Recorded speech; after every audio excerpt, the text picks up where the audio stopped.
Hello, my darling, and welcome to today's story time. Now lie back, close your eyes, and let me read you to sleep. And now, on with our story time. Thursday, November 3rd, 1927.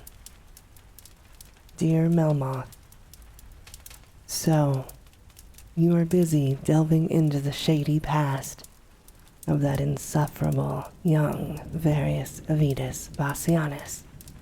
Ah, there are few persons I loathe more than that cursed little rat.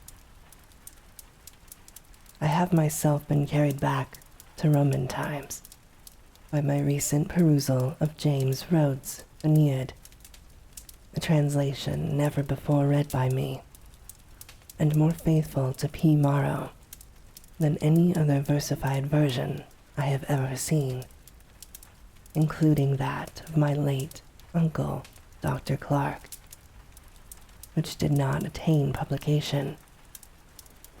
This Virgilian diversion, together with the spectral thoughts incident to All Hallows' Eve, with its witch Sabbaths on the hills, produced in me last Monday night a Roman dream of such supernal clearness and vividness, and such titanic adumbrations of hidden horror, that I verily believe I shall someday employ it in fiction. Roman dreams are no uncommon features of my youth. I used to follow the divine Julius all over Gallia as a tribunus militrum o' nights, but I had so long ceased to experience them that the present one impressed me with extraordinary force. It was a flaming sunset, or late afternoon, in the tiny provincial town of Pompello, at the foot of the Pyrenees, in Hispania Superior. The year must have been in the late Republic, for the province was still ruled by a senatorial proconsul instead of the praetorian legate of Augustus, and the day was the first before the calends of November. The hills rose scarlet and gold to the north of the little town, and the westering sun shone ruddily and mystically on the crude new stone and plaster buildings of the dusty forum and the wooden walls of the circus some distance to the east. Groups of citizens, Roman colonists and coarse-haired Romanized natives, together with various hybrids of the two strains, alike clad in cheap woolen togas, and sprinklings of helmeted legionaries, and coarse-mantled, black-bearded tribesmen of the circumambient Vascones, all thronged the few paved streets and forum, moved by some vague and ill-defined uneasiness. I myself had just alighted from a litter which the Illyrian bearers seemed to have brought in some haste from Caliguris across the Iberus to the southward. It appeared that I was a provincial quaestor named L. Caelius Rufus, and that I had been summoned by the proconsul Publius Scribonius Libu, who had come from Terrico some days before. The soldiers were the 5th cohort of the 12th Legion, under the military tribune Sextus Acilius, and the legatus of the whole region, Gnaeus Balbutius, who had also come from Caliguris, where the permanent station was. The cause of the conference was a horror that brooded on the hills. All the townsfolk were frightened, and had begged the presence of a cohort from Caliguris. It was the terrible season of the autumn, and the wild people in the mountains were preparing for the frightful ceremonies which only rumor told of in the towns. They were the very old folk who dwelt higher up in the hills and spoke a choppy language which the Valcones could not understand. One seldom saw them, but a few times a year they sent down small, hunched messengers with slitted eyes and skin like old parchment, creatures that moved like Scythian shadows, and they traded with the merchants by means of gestures. And every spring and autumn they held the infamous rites on the peaks, their howlings and altar fires throwing terror into the villages. Always the same, the night before the calends of Maius and the night before the calends of November. Townsfolk would disappear just before these nights and would never be heard of again. And there were whispers that the native shepherds and farmers were not ill-disposed toward the very old folk, that more than one thatched hut was vacant before midnight on the two hideous Sabbaths. This year, the horror was very great, for the people knew that the wrath of the very old folk was upon Pompello. 3 months previously, 5 of the little messengers had come down from the hills, and in a market brawl, 3 of them had been killed. The remaining 2 had gone back wordlessly to their mountains. And this autumn, not a single villager had disappeared. There was menace in this immunity. It was not like the very old folk to spare the victims at the Sabbath. It was too good to be normal, and the villagers were afraid. For many nights, there had been a hollow drumming on the hills, and at last, the Aedile Tibius Aeneas Stilpo, half native in blood, had sent to Balbudius at Caligaris for a cohort to stamp out the Sabbath on the terrible night. Balbudius had carelessly refused, on the ground that the villagers' fears were empty, and that the loathsome rites of the hill folk were of no concern to the Roman people, unless our own citizens were menaced. I, however, who seemed to be a close friend of Balbudius, had disagreed with him, averring that I had studied deeply in the black forbidden lore, and that I believed the very old folk capable of visiting almost any nameless doom upon the town, which, after all, was a Roman settlement and contained a great number of our citizens. The complaining Aedile's own mother, Helvia, was a pure Roman, the daughter of Marcus Helvius Cinna, who had come over from Scipio's army. Accordingly, I had sent a slave, a young Greek named Antipater, to the proconsul with letters, and Scribonius had heeded my plea and ordered Balbudius to send his 5th cohort, under Acilius, to Pompello, entering the hills at dusk on the eve of November's calends, and to stamp out whatever nameless orgies he might find, bringing such prisoners as he might take to Terrico for the next propraetor's court. Balbudius, however, had protested, so that more correspondence had ensued.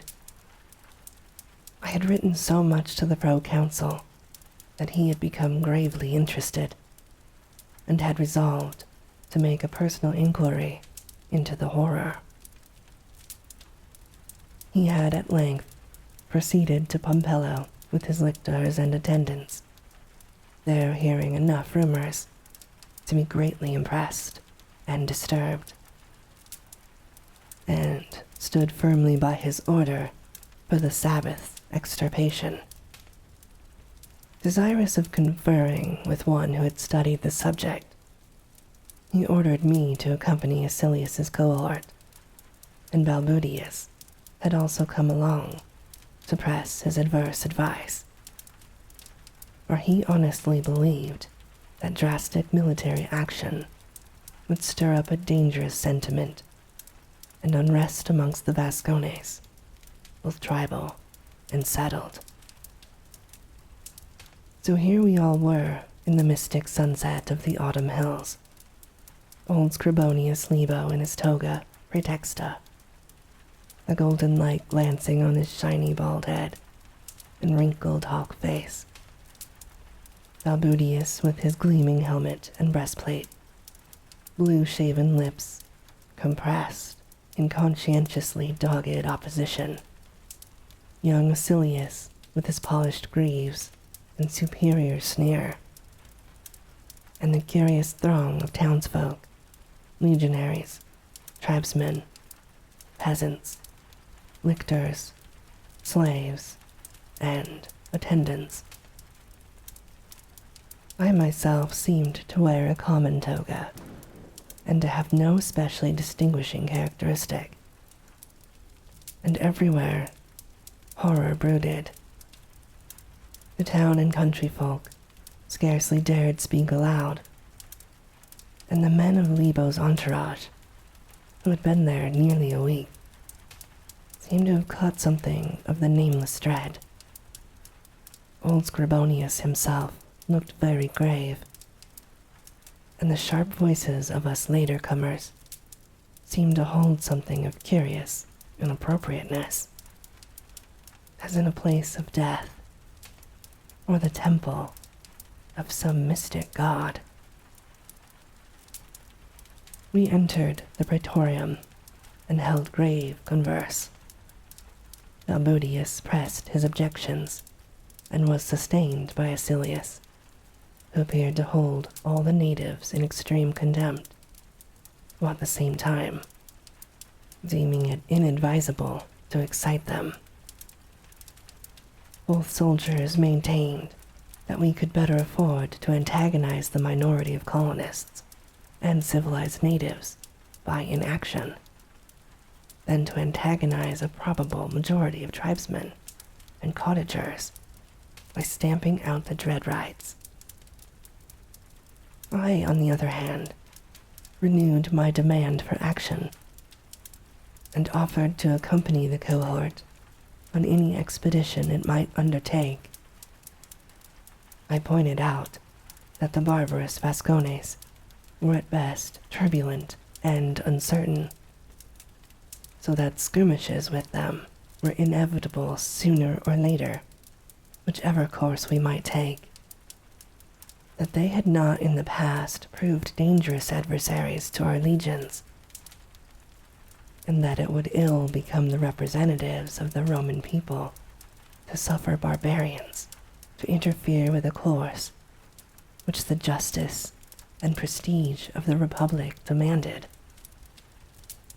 That, on the other hand, the successful administration of a province depended primarily upon the safety and goodwill of the civilized element, in whose hands the local machinery of commerce and prosperity reposed, and in whose veins a large mixture of our own blood coursed.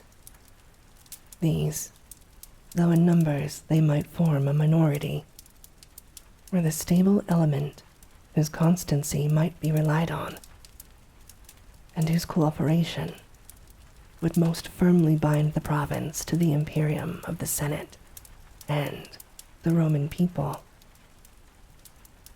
It was at once a duty and an advantage to afford them the protection due to Roman citizens, even, and here I shot a sarcastic look at Balbudius and Acilius, even at the expense of a little trouble and activity, and of a slight interruption in the draft playing and cockfighting at the camp in Calgurus, that the danger to the town and inhabitants of Pompello was a real one. I could not from my studies doubt. I had read many scrolls out of Syria and Egyptus, and the cryptic towns of Etruria, and had talked at length with the bloodthirsty priest of Diana Arisina in his temple in the woods, which bordered Lacus Nemorensis. There were shocking dooms that might be called out of the hills on the Sabbaths, dooms which ought not to exist within the territories of the Roman people, and to permit orgies of the kind known to prevail at Sabbath would be but little in consonance with the customs of those whose forefathers, Aulus Postumius being consul, had executed so many Roman citizens for the practice of the Bacchanalia, a matter kept ever in memory by the Senatus Consulatum de Bacchanalibus, graven upon bronze and set to open to every eye. Checked in time, before the progress of the rites might evoke anything with which the iron of a Roman pilum might not be able to deal. The Sabbath would not be too much for the powers of a single cohort. Only participants needed to be apprehended, and the sparing of a great number of mere spectators would considerably lessen the resentment which any of the sympathizing country folk might feel. In short, both principle and policy demanded stern action, and I could not doubt but that Publius Scribonius, bearing in mind the dignity and obligations of the Roman people, would adhere to his plan of dispatching the cohort, me accompanying, despite such objections as Balbudius and Acilius, speaking indeed more like provincials than Romans, might see fit to offer and multiply. The slanting sun was now very low, and the whole hushed town seemed draped in an unreal and malign clamor. Then Publius Scribonius, the proconsul, signified his approval of my words, and stationed me with the cohort in the provisional capacity of a centurial Promeplius, Balbudius and Acilius assenting, the former with better grace than the latter. As twilight fell on the wild autumnal slopes, a measured, hideous beating of strange drums floated down from afar in terrible rhythm. Some few of the legionary showed timidity, but sharp commands brought them into line, and the whole cohort was soon down upon the open plain east of the circus. Libo himself, as well as Balbudius, insisted on accompanying the cohort, but great difficulty was suffered in getting a native guide to point out the paths up the mountain. Finally, a young man named Versilius, the son of pure Roman parents, agreed to take us at least past the foothills. We began to march in the new dusk, with the thin silver sickle of a young moon trembling over the woods on our left. That which disquieted us the most was the fact that the Sabbath was to be held at all. Reports of the coming cohort must have reached the hills, and even the lack of a final decision could not make the rumor less alarming. Yet, there were the sinister drums as of yore, as if the celebrants had some peculiar reason to be indifferent whether or not the forces of the Roman people marched against them.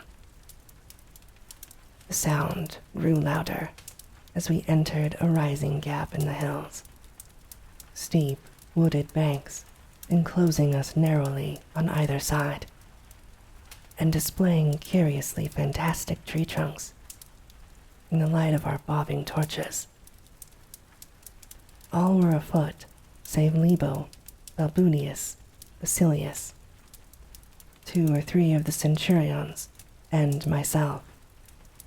And at length, the way became so steep and narrow that those who had horses were forced to leave them, a squad of 10 men being left to guard them, though robber bands were not likely to be abroad on such a night of terror.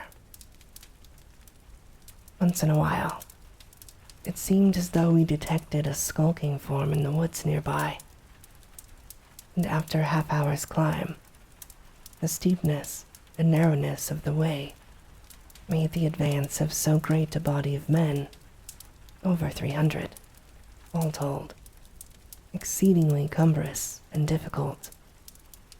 Then, with utter and horrifying suddenness, we heard a frightful sound from below. It was from the tethered horses. They had screamed, not neighed, but screamed. And there was no light down there, nor the sound of any human thing to show why they had done so. At the same moment, bonfires blazed out on all the peaks ahead, so that terror seemed to lurk equally well before and behind us. Looking for the youth, Berselius, our guide, we found only a crumpled heap weltering in a pool of blood. In his hand was a short sword snatched from the belt of Decimus Fabulinus, a sub-centurio, and on his face was such a look of terror that the stoutest veterans turned pale at the sight. He had killed himself when the horses screamed. He, who had been born and lived all his life in that region, and knew what men whispered about the hills. All the torches now began to dim, and the cries of frightened legionaries mingled with the unceasing screams of the tethered horses. The air grew perceptibly colder, more suddenly so than is usual at November's brink, and seemed stirred by terrible undulations, which I could not help connecting with the beating of huge wings.